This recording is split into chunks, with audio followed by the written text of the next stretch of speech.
त्यासोबतच प्रदेश सरचिटणीस प्रवीण धसके हे या ठिकाणी साहेबांसोबत उपस्थित झाले.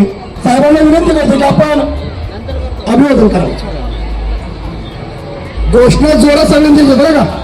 डॉक्टर बाबासाहेब आंबेडकरांचा, डॉक्टर बाबासाहेब आंबेडकरांचा, क्रांती सूर्य महात्मा ज्योतिबा फुलांचा, राजश्री शाहू महाराजांचा, साहित्य सम्राट लोकशाही रामभाऊ साठ्यांचा, हिंदवी समाज संस्थापक क्षत्रिय कुलवंत बहुजन प्रतिपालक सिंहासनाधीश्वर श्रीमंत छत्रपती शिवाजी महाराज की, शिवाजी महाराज की, शिवाजी महाराज की.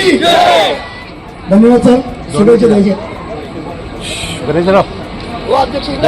माग कसं झालं. विश्वरत्न डॉक्टर बाबासाहेब आंबेडकरांच्या 135व्या जयंतीच्या निमित्ताने शाहू नगरीमध्ये डॉक्टर बाबासाहेब आंबेडकरांच्या असलेल्या या विचारांना अभिवादन करण्यासाठी सातारा जिल्ह्यातले असंख्य भीमक सैनिक, डॉक्टर बाबासाहेब आंबेडकरांच्या विचाराची प्रेरणा घेणारे अनेक जनता ही नतमस्तक होण्यासाठी येत असते. आणि आज वारसा भीमाचा फेस्टिवल गणेश विषय संजय गाडी आणि त्यांच्या सर्व सहकार्यांनी आणि अनेक वर्षापासून त्या ठिकाणी हा कार्यक्रम आयोजित करत असतात.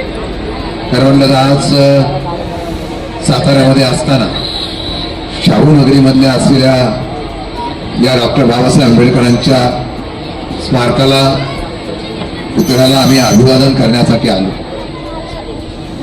महामानवांचा किंवा युग पुरुषांचा आम्ही ज्यावेळेला नतमस्तक होतो त्यावेळेला भविष्य काळामध्ये त्यांच्या विचाराची लढण्याची प्रेरणा आणि जिद्द निर्माण होते.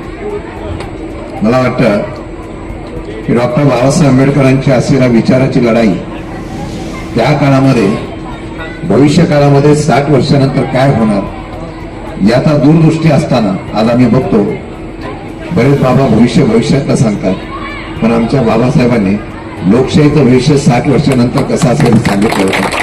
आणि मला वाटतं आज त्याचं प्रत्यंतर सर्वसामान्य जनतेला येतं.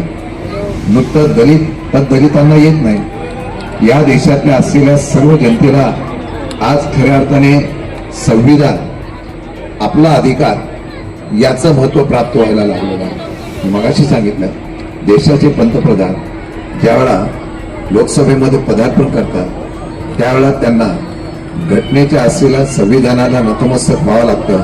हे डॉक्टर बाबासाहेब आंबेडकरांच्या विचाराचा विजय आहे. मला वाटतं ही लढाई आहे आणि लढाई करत असताना मला आनंद आहे की आज संजय गाडींना पहिल्या प्रथम मी तलवारबाजी करताना बघितलेला. ही तलवारबाजी आम्ही दोघांनी एकत्र केली असती तर डॉक्टर बाबासाहेब आंबेडकरांच्या विचाराचा विजय निश्चित झाला असो. लढाई आहे. आजच्या युगामध्ये ही लढाई लढणं गरजेचं आहे. सर्वसामान्य जनतेला विश्वास वाटावा असं लोकशाहीचं जतन करण्याचा आणि प्रत्येकाला लोकशाहीचा अधिकार मिळवून देण्याचा ज्या महामानवाने या ठिकाणी प्रयत्न केला त्याच विचाराला कुठं तिलांजली होणार नाही याची काळजी घेऊन खरं भीमसैनिक नाही तर महाराष्ट्र सैनिक उभा राहावं एवढी त्या ठिकाणी इच्छा व्यक्त करतो. आपल्या सर्वांच्या वतीने त्या महामानवाला अभिवादन करतो. जय हिंद, जय महाराष्ट्र, जय हिंद.